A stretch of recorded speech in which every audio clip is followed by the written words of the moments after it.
Welcome to Planning Phase Syndicate. This is a deck tech for Vader Swarm. It's a newer deck that I've been playing around with that a buddy of mine helped me build together. We've got some interesting things in there trying to go low to the ground. So this is my Vader's TIE Swarm deck. Um, Hope you enjoy. So to begin with, we'll talk a little bit about Darth Vader. Vader comes out on 6 resources. He could come out as a pilot or on the ground. If he comes out as a pilot attached to a vehicle, you get to create 2 TIE Fighter tokens. The big thing here is the fact that you have him as the squadron leader, and you can exhaust him if you attack with a non-token vehicle unit. So essentially, he loves to create little token units. I had some inclination of this deck before pre-release and then ended up going to pre-release and finding a few extra cards that really filled this out and was able to play somewhat of a version of this during pre-release, and thought I'd make a deck tech video, kind of share some of the things that I have found overall.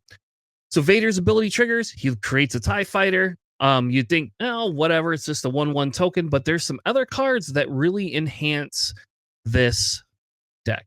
All right, here is the deck. This is kind of my deck that I've been piloting a little bit on and off, creating swarms. I played a version of this, like I said, at the pre-release event and thought I would just round it out, see what I can get.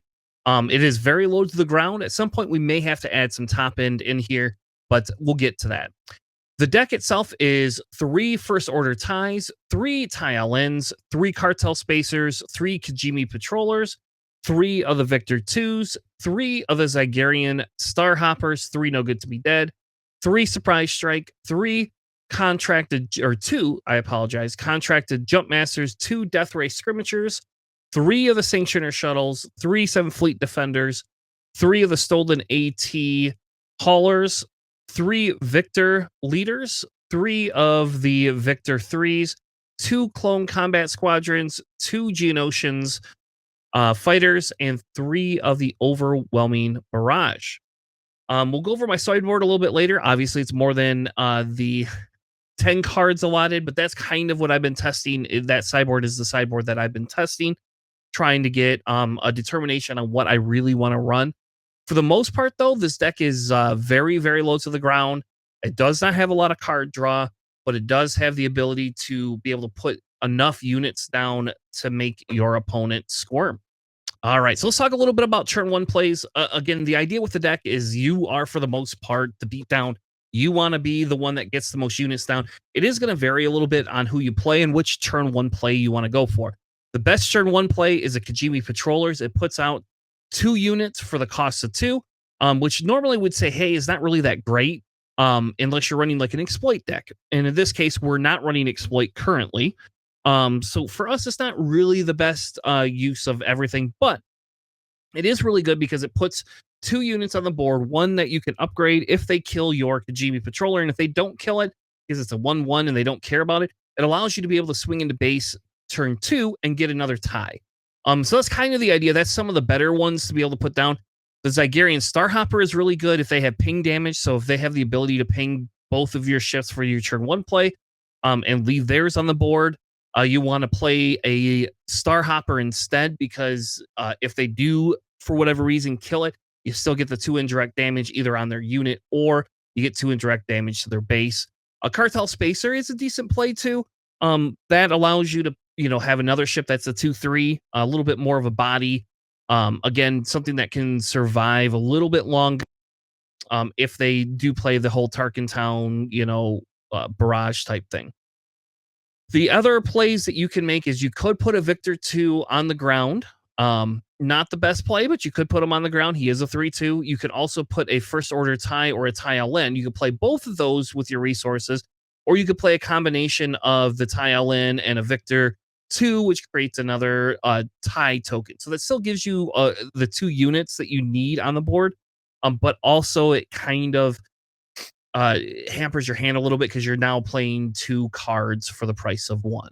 We move on to turn 2 plays. This is all dependent, and I will tell you, you'll have to learn a little bit how you want to play this. The best card to play is the Victor Lead, right? But here's the deal: if they have 3 resources up and they have any sort of ability to remove ships or do anything crazy, playing that victor leader first is not worth it.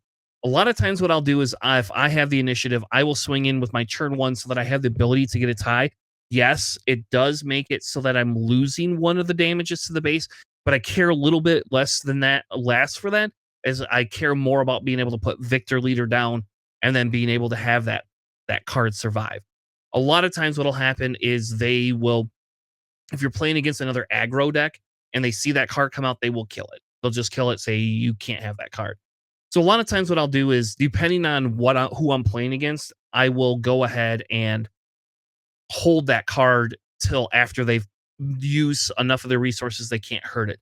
If they do have a no good to me dead and they no good to me dead it, I'm not that worried about it either, personally, because it's just going to sit there. The other turn plays, these will help. Like your board state is, if you get the 7th Fleet Defender, it's got a shield that can't Tarkin Town it. Very good play. You could play any combination of the Victor 2s or Victor 3s to create more ties. First Order tie or another Kajimi. All of that allows you to strip your hand a little bit, but it allows you to kind of like build a bigger board presence, which means they're going to have a harder time wiping it next turn. If you're playing against an aggro deck that's going to put a Chewbacca or a Poe, one of the better plays is to grab that Sanctioner shuttle and steal that unit and capture it. If you only played one unit, obviously on turn one, obviously it's not going to work, but it does allow you to be able to capture it before Poe gets on there. It also allows you to kind of have the ability to, take a unit. If they're going to upgrade it, they're going to put like a Luke or something like, I don't know, if you're playing against another Vader, another upgrade. If you are playing against a triple raid deck and you think that they're going to triple raid, you can just hold your turn and save that death race scrimmager.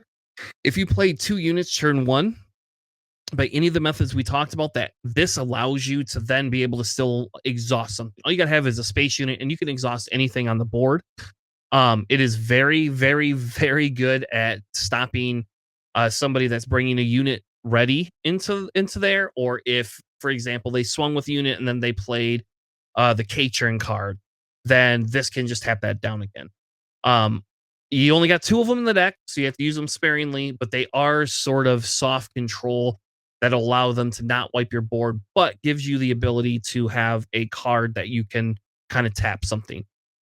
No good to me dead does the exact same thing for 1 less resource. So it kind of depends on what your hand has. If you've got a 1 cost and no good to me dead, and you have initiative, it might be better just to put a no good to me dead, and then you could play your 1 cost and go to town.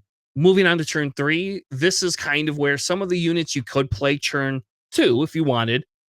For example, a contracted jump master, a Geonosis patrol fighter, or the stolen AT hauler. All of those could technically be played on turn 2.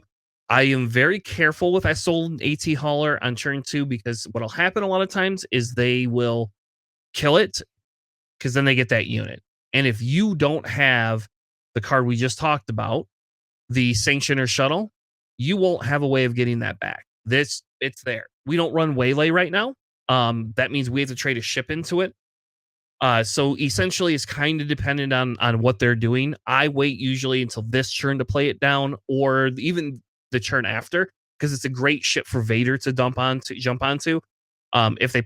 If you put Vader on that ship, they have to use some sort of a removal spell on it, or you just win the game. So there's that aspect. The Victor Leader, if you hadn't played Victor Leader, that's a good time now to play it. It's probably decently safe to play it. It gives you another resource or 2 resources if you're looking at turn 4, and it allows you to be able to add into your damage ratio. The Clone Combat Squadron is only to be used against aggro, or if you want to give yourself a pseudo sentinel. And I say that because if you have 4 ships on the board, that is a 7/7. That card is crazy if they let that card just sit there. I have had a board state of, let's say, 6 units, all just 1 cost ties, essentially, on my Vader flip turn, which is actually turn 5. But I've had that, and I played this card for 4 resources after they've exhausted all their units and all their resources.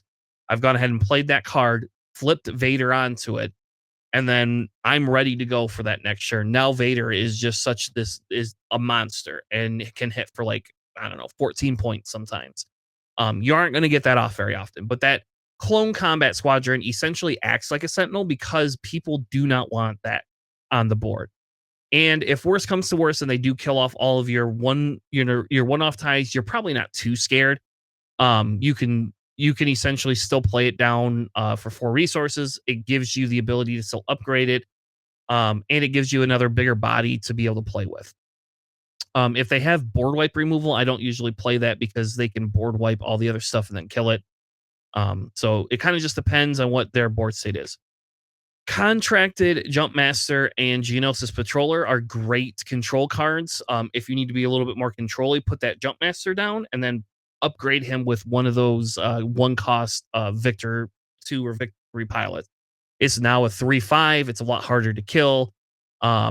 It gives you the ability to, have a sentinel in space, and you could kind of just not worry about it. It just sits there and lets they have to deal with it before they can start attacking your other units.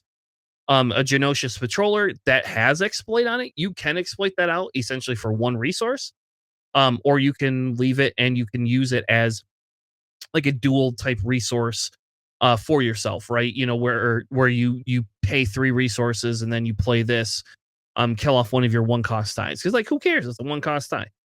This is really good if you need to be able to return a 3 cost unit back to its leader's hand. So for example, if you need to bounce something that has a bigger, like a Mandalorian on it, that's a great way to be able to bounce that card back and kind of stop them from being able to do their shenanigans. Other cards are like spike cards, overwhelming barrage and surprise strike are great cards if you're going against like aggro and you want to boost your damage a little bit. They're great cards to be able to go and attack into them.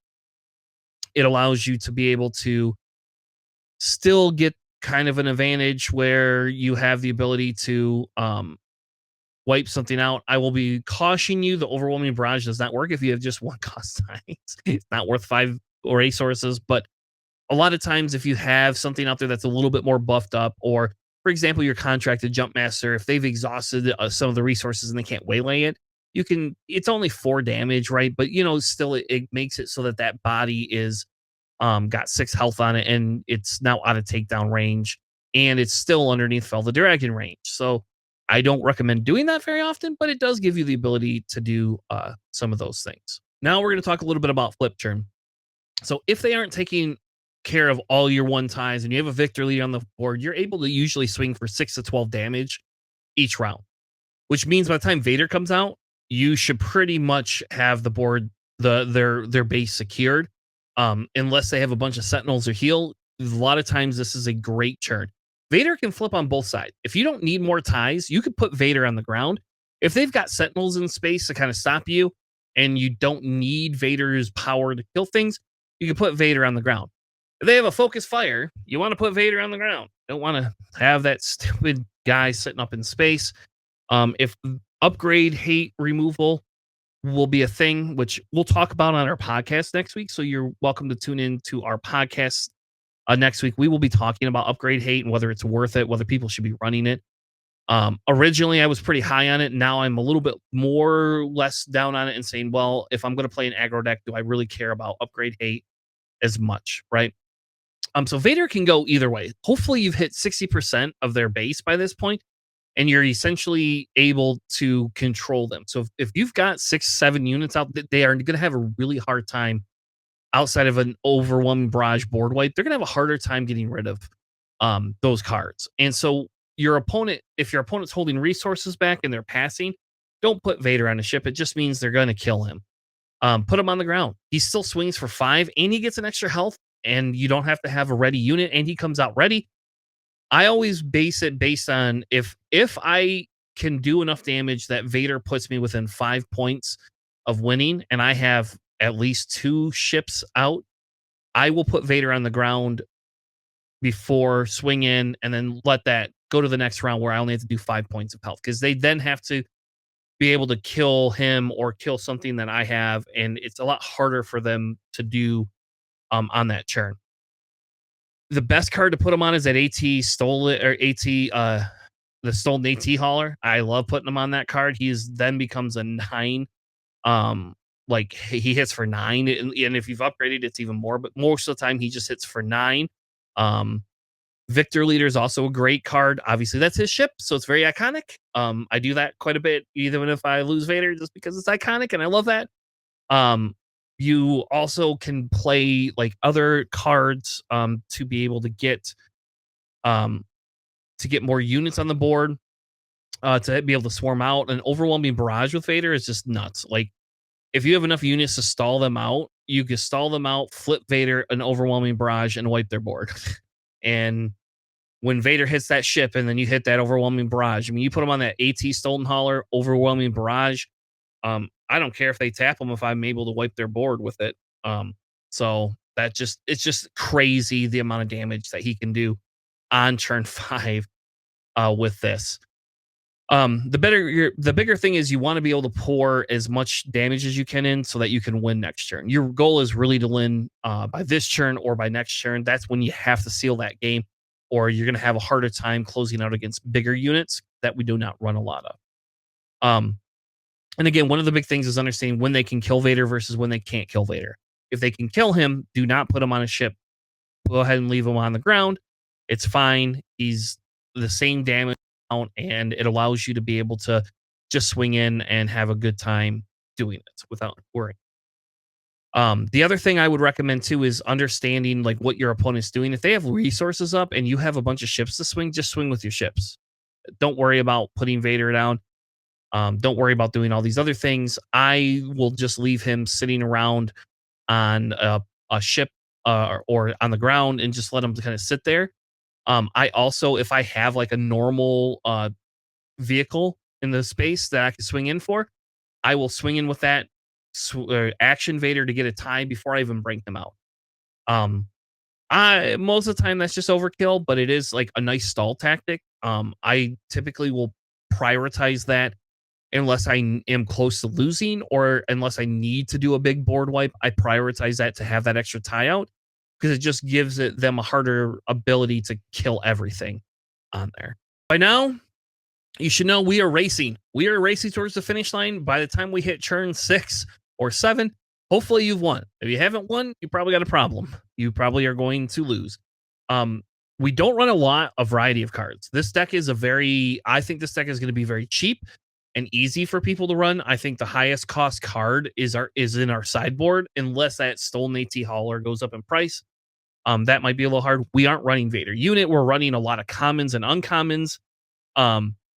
This deck is not specifically a pauper deck, but it plays like a pauper deck, and it allows you to be able to customize your playstyle and be able to. You can afford this deck for, I think, for less than $30 right now, if even that. And again, the Stolen AT Hauler is the most expensive card, and I bet you we could probably find some sort of replacement for that card if that's what we needed to do at that cost.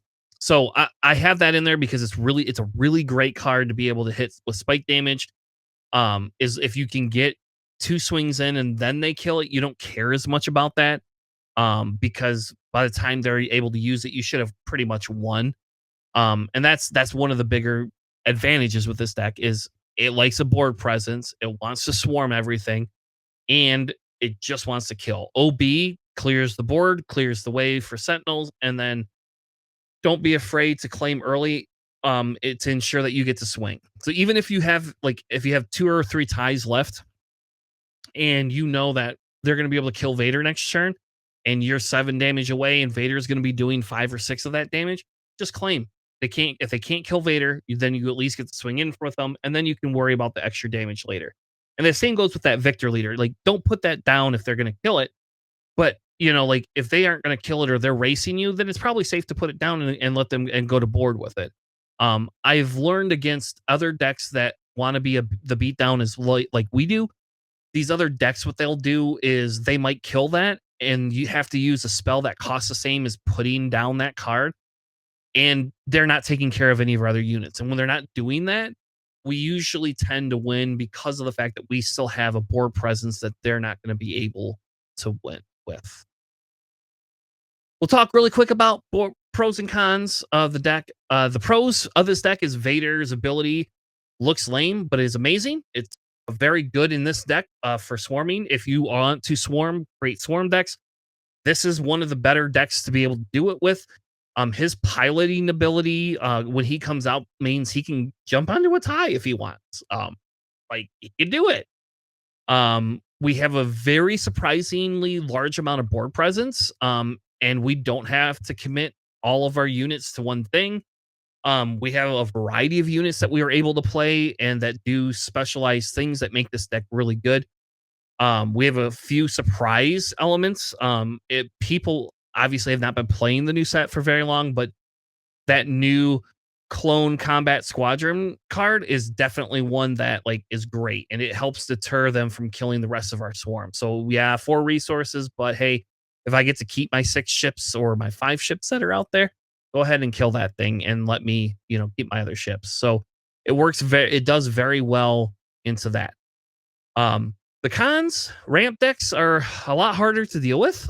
If they can ramp and play big stuff quick, like Piat. Our This deck does suffer a little bit to that.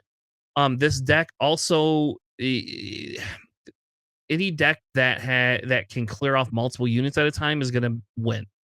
There's going to be discussion, like I said, what we do about upgrade hate. I have found like a dorsal turret is not a friend to this deck. I have found that the twin laser cannon red card is definitely not a fan of this deck. And those cards can just kind of ruin what we're trying to do. Any other deck that can spam multiple things in space and kill them at the same time, that's going to make it harder. So that's kind of another weakness. And take enough of your units off that you're not able to play anything of value. Um, Poe and Kaz are fast and they're high power. Poe is very hard. Poe can be very hard to get down because he can swing in, action himself off, eject off of his ship. Now he's on the ground. You don't have any ground units. We don't really have to deal with him. That's a consideration for the future. Do we need to do something to the ground to stop? Or can we just go aggro to the base and not worry about that? But Poe has been a little bit harder as a challenge, and Kaz can be just insanely high powered. Like Kaz can just come out of the gates, action cheats. In Destiny, that was a big issue that I had with Destiny is all the action cheating. And like this game, we haven't seen much of it. We've seen a little bit with like Rebel Assault, right? We've seen a little bit with Leia's ability, but that was confined right to 2 things. Well, now we have another leader that can essentially action cheat himself, so he can keep his unit safe and then on turn and do another action. So on his turn 1, he could play his fireball, save it turn, or like the next action, save it and claim at the same time. So Kaz can be a little bit harder to deal with, especially if you don't get initiative. I think there's a way we can deal with overwhelming them, but yellow in turn does like make it so we can't build high units, which we don't care that much about. Like most of the time, like we're only running 6 pilots. That's all we're running. So we're not upgrade heavy, so we don't have to worry very much about something like that. But it does sometimes if you get a bad card draw or you stole one of their ships, they could waylay it and then, get their ship back. And it becomes a little bit harder if they can fill a board faster than you can. Indirect damage and tapping can be very overwhelming. Indirect damage, you have to be careful because you can't put it all on your ties. What are you going to do with it? Are you going to put it on your base? You have to be careful how much you put on base. And then anything that can tap our larger units, we struggle with. So if they could tap Vader down twice, and we are going to have a hard time closing that game out. But for the most part, there is the weaknesses I think to this deck are things that we can work through as a group to fix. So if you have ideas, things you want to do to improve the deck, I'm all ears. I think it's something that we can do together and hopefully make a better deck. We'll spend a few minutes just going over sideboard. It's not super interesting. I have obviously a lot more cards in my deck than I need to. I have Traitorous in there. I'm not sold that Traitorous belongs in this deck at all. I have it in there because I've been testing Traitorous out as a way to slow down some of the ground units. I have done that on purpose. I've used it a couple of times against people that play heavy sentinels. I have the ability to go in and Traitorous whatever they're putting out as a lower cost sentinel. In Premiere, we find that people use lower cost sentinels over the higher cost ones all the time outside of maybe OV1. And so what we're finding is that people will, because of how they do that, we can use Traitorous a little bit effectively. I've used Traitorous and taken like their ground sentinel and then flip Vader on the ground, swung in, and then was able to, just have that sentinel there for the next turn if I needed it. But it saved me the 3 damage and it allowed my Vader to come out on the ground so I didn't have to worry about somebody trying to kill him in space. Um, One more Geonosian fighter is in there just because I still think they're a good card. I just wanted to be at 50 cards, and I find that I resource it over 60% or 65% of the time. I'm resourcing it if I don't need it. When I do need it, they need to be important. So against decks that we need to bounce units that they're gonna like Voltron, then it's important. Waylay is the same reason. I have Waylay in the sideboard because I've been playing around with using Waylay. I probably will drop down to 2 Waylays is really what it would be. But I needed to have something in there to be able to deal with bigger ground units that I don't have the ability to get by on.